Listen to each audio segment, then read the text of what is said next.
Hello student, I am Sarmila Viskarma, science subject. Today discuss the topic human eyes. तो हमने human eyes के बारे में पहले भी स्टडी किया था कि जो ह्यूमन आइज़ है तो वो हम जिसके कारण हम अपने ये कलरफुल वर्ड्स को देख पाते हैं और ये कलरफुल वर्ड्स हम ऑप्टिक नर्व्स के थ्रू भी हम देख सकते हैं, है ना। तो हमने यहाँ पर ह्यूमन आइज़ के बारे में कुछ ही डिस्कस किया था। टुडे डिस्कस करेंगे हम इसके स्फेरिकल बॉल्स के बारे में। It is an spherical ball with a small bulge in the front part of it is located in eye socket। यानी कि जो ये आइज़ है तो आइज़ के फ्रंट पार्ट में यानी कि जो स्मॉल बल्ज होता है, ये जो क्या है, ये जो उभरा हुआ साइड होता है इसे कहते हैं हम स्मॉल बल्ज। ये वाइट कलर का होता है ना। और ये क्या करता है, ये हमारे आइज़ के फ्रंट साइड यानी कि जो ये फ्रंट है इस फ्रंट साइड में ये प्रेजेंट होता है ना। It has the two layer that cover it सेक्लोराइड्स एंड क्लोराइड्स। यानी कि जो हमारी आइज़ होती है ये इसमें टू लेयर्स पाई जाती हैं। तो फर्स्ट यानी कि जो फर्स्ट लेयर होती है हमारी स्क्लोराइड्स, तो ये स्क्लोराइड्स हमारी ये क्या होती है, आउटर पार्ट्स होती है।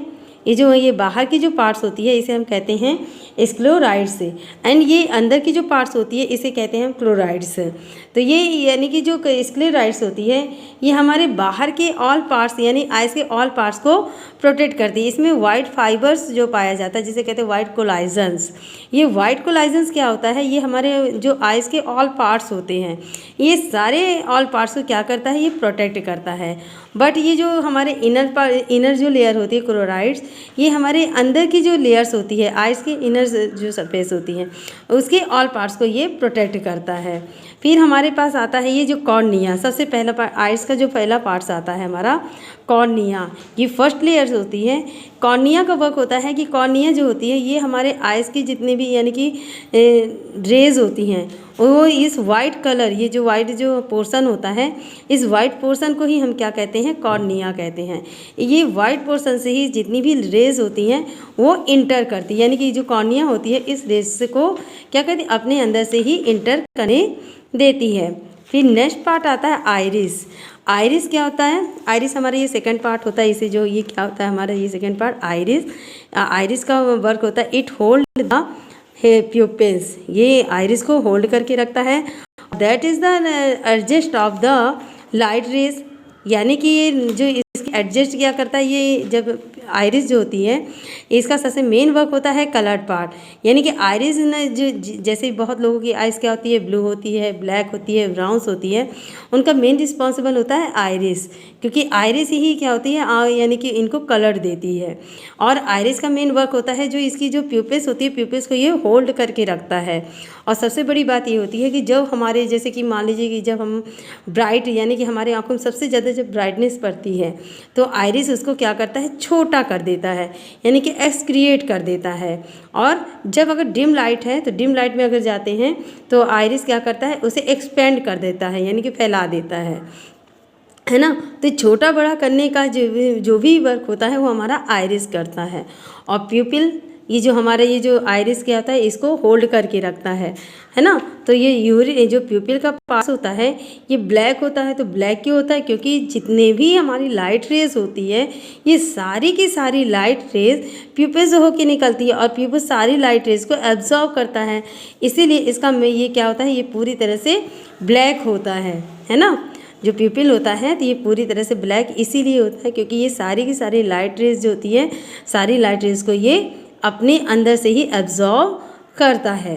और इसके ठीक क्या होता है, इसके बिहाइंड साइड यानी कि आइरिस और cornea iris प्यूपिल behind the present of the ciliary muscles. ये जो सिलियरी मसल्स होती है ये आइरिस और प्यूपिल की ठीक पीछे प्रेजेंट होती है और ये किसकी बनी होती है, मसल्स की बनी होती है। और सिलियरी मसल्स का मेन वर्क क्या होता है, ये लेंस को होल्ड करके रखता है। ये जो लेंस होती है तो ये लेंस को ये क्या करता है, ये होल्ड करके रखता है। और ये लेंस हमारी होती किसकी है? ये लेंस हमारी कांच की नहीं होती है, ये लेंस हमारी सेलुलर मसल्स की बनी होती है, जो कन्वेक्स लेंस को रिसेंबल करता है। किसको रिसेंबल करता है? कन्वेक्स लेंस को रिसेंबल करता है। और इन्हीं से सारी लाइट रेज क्या होती है? ये फॉल्स होती हैं। और जितनी भी सारी लाइट होती है इन्हीं से इंटर करने के बाद ये यहाँ पर जा कर के ये सारी जो रिफ्लेक्ट होती हैं, ये सारी की सारी लाइट रेज यहाँ पर जा कर के एक दूसरे को से मीट करती हैं। फिर जैसे कि मान लीजिए कि ये जो सिलियरी मसल्स होती हैं, इसका फंक्शन हमने क्या बताया था कि ये लेंस को होल्ड करके रखती है और ये फोकल लेंथ को क्या करती है? एडजस्ट करके चलती है। तो लेंस की जो फोकल लेंथ क्या होती है? फोकल लेंथ होती है to the object distance the centre of lens, जिसे हम देखते हैं। फिर नेक्स्ट आते हैं हम, इसमें क्या आते हैं? कन्वेक्स लेंस में। ये जो हमारी जो क्या होती है, ये जो लेंस होती है, तो ये लेंस किसकी बनी होती है? कन्वेक्स। मैंने आपको पहले ही बताया था कि जो लेंस होगी तो सेलुलर मसल्स की बनी होती है और ये कन्वेक्स लेंस को रिसेंबल करता है, यानी कि cellular structures resembling the convex lens. And ये कन्वर्जिंग लेंस भी होता है, क्योंकि converging lens is that which split the reflected rays in all direction. यानी कि जो लेंस को सिलियरी मसल से उसे जो होल्ड करके रखता है, तो this is the cellular structures. और ये लेंस का बना होता है तो जो कन्वेक्स लेंस को रिसेंबल करता है, तो which is the converging lens, जो लाइट की कन्वर्ज करता है। मीन्स अगर ये मान लीजिए कि इसकी जो इसके अंदर से जो रेस पास कर रही है, ये जो जितनी भी रेस होती हैं ये इसके अंदर से पास कर रही हैं, सारी की सारी रेस पास हो रही हैं, तो ये इसे रिफ्रैक्टेड होने के लिए एक पॉइंट में इसको मीट कराएगा। अगर मान लीजिए कि यहाँ पर रेस पास हो रही थी, सारी की सारी रेस एक जगह पर क्या करेगा? मीट कराता है, तो it is a converging lens. तो कन्वर्जिंग लेंस हमारे पास all the reflecting rays meet as a point. तो ये जो लेंस है इनमें से रेस इंटर हुई तो प्यूपिल से भी, यानी कि प्यूपिल से भी इंटर हो रही हैं, तो ये सब रेज इनमें से पास करने के बाद कन्वर्ज करा रहा है। यानी कि जो लेंस होता है ये सारी रेज को एक ही पॉइंट में क्या करता है? मीट कराता है। उसके बाद आता है हमारा रेटिना। ये जो मेन पॉइंट है ये हमारा रेटिना। तो retina is a screen of the eyes where image is formed. It consist of two types of cell, cone cell and rod cell. तो cone cell that respond to color and rod cell that respond to intensity of light. यानी कि retina actually हमारे eyes का screen होता है। यानी कि जो रेटिना होता है ये हमारे आइज़ का क्या होता है? यानी कि स्क्रीन होता है, क्योंकि यहीं पे इमेज बनती है।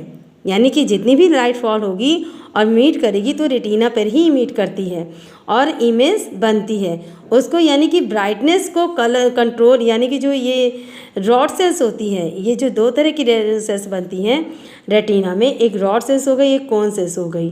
तो जो रॉड सेल्स होती हैं वो rod sales and cone cells, तो इनमें से जो इमेज बनेगी और उसकी ब्राइटनेस को कंट्रोल करना रॉड सेल का वर्क होता है। यानी कि रॉड सेल का क्या वर्क होता है कि जो बहुत ज़्यादा ब्राइटनेस कलर होती है उसको कंट्रोल करना रॉड सेल का वर्क होता है ना। और फिर इसके बाद जैसे कि किसी भी इमेज का लाइट और डार्क बनना, that is all control by rod cell. और क्योंकि इसके पास कलरफुल, यानी कलरफुल द दिस, यानी कि इसे हम कलरफुल भी देख पाते हैं, तो इसका रिस्पॉन्सिबल कौन होता है? कौन सेल का होता है ना। तो जहाँ पर भी इमेज सबसे ज़्यादा क्लियर बनता है दैट इज़ येलो स्पॉट। यानी कि अब हम, यानी कि जो यहाँ पर येलो स्पॉट भी होता है ना, तो इस येलो स्पॉट में यानी कि सबसे ज़्यादा स्किन हमारी वहीं पे बनती है। इसमें एक पार्ट्स होता है, तो यहाँ पर यानी कि येलो स्किन होती है। ये जो कलर होता है, ये जो हमने ब्लू कलर यहाँ पर शो करा है, तो यहाँ पर एक तरह से येलो स्पॉट भी होता है। तो इस येलो स्पॉट में ही सबसे ज़्यादा क्या होती है? हमारी यानी कि क्लियर इमेज बनती है। यानी कि a point are retina where most clean image is formed. So अगर ऐसे ही एक पोर्शन होता है ब्लाइंड स्पॉट, तो ये जो पॉइंट है जो, यानी कि इसमें एक ब्लाइंड स्पॉट भी होता है और जो पॉइंट्स होता है, तो इसमें जो पॉइंट जो सबसे ज़्यादा रेटिना के बीच में देखा जा सकता है। ये जो रेटिना होती है तो यहीं पे एक ब्लाइंड स्पॉट भी पाया जाता है ना। तो दैट इज़ ब्लाइंड स्पॉट। तो ब्लाइंड स्पॉट का एक ऐसा स्पॉट होता है जहाँ पर कोई भी इमेज नहीं बनती, सिर्फ वहाँ पर क्या होता है? ऑप्टिक नर्व्स होती है।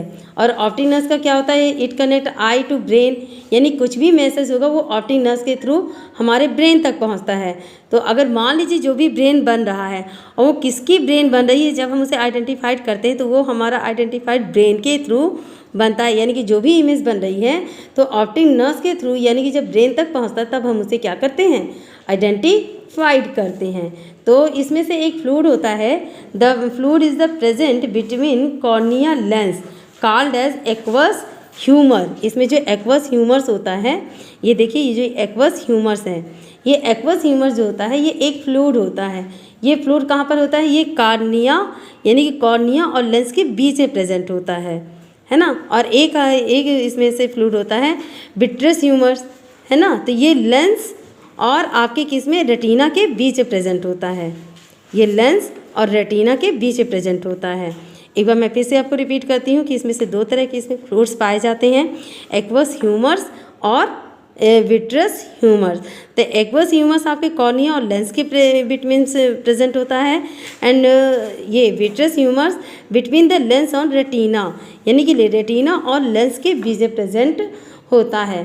तो इसका जो वर्क होता है यानी कि एक्वस ह्यूमर का, तो एक्वस ह्यूमर्स का वर्क होता है, it is a watery fluid present in an anterior part, यानी जो एंटीरियर पार्ट यानी कि सामने का पार्ट होता है, फ्रंट पार्ट होता है ना। The interior part of eye and the function it is to protect an anterior part, यानी कि जो एंटीरियर पार्ट को ये क्या करता है, एक्वस ह्यूमर प्रोटेक्ट करता है और उसे कोलैप्सन करता है। तो there is sudden change in the atmospheric pressure, also it is the fluid that flow out from eyes when we blink our eyes, so it wash the eyes and also keep is moist। यानी कि हाँ, जैसे ऐसे कि जैसे कि मान लीजिए जो लेंस और रेटिना के बीच में फ्लूइड प्रेजेंट है और जो कॉर्निया और लेंस के बीच में प्रेजेंट है, तो ये फ्लूइड एक्वस ह्यूमर कहलाता है। तो ऐसे ही ये यानी कि जो लेंस और रेटिना के बीच में फ्लूइड प्रेजेंट होता है जिसको हम विट्रस ह्यूमर्स कहते हैं, ये दोनों ही फ्लूइड हमारे आइज़ के इंटरनल और यानी कि जो ये बिहाइंड पार्ट्स होता है इनको ये प्रोटेक्ट करता है।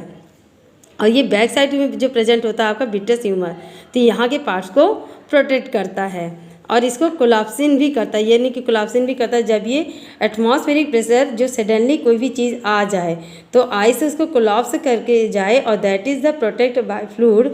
और यहीं पे फ्लूइड आइस को मॉइस्ट भी करता है। जैसे आपको आपकी आँखें क्या होती हैं, बहुत नम हो जाती हैं, तो इस फ्लूइड की वजह से होता है।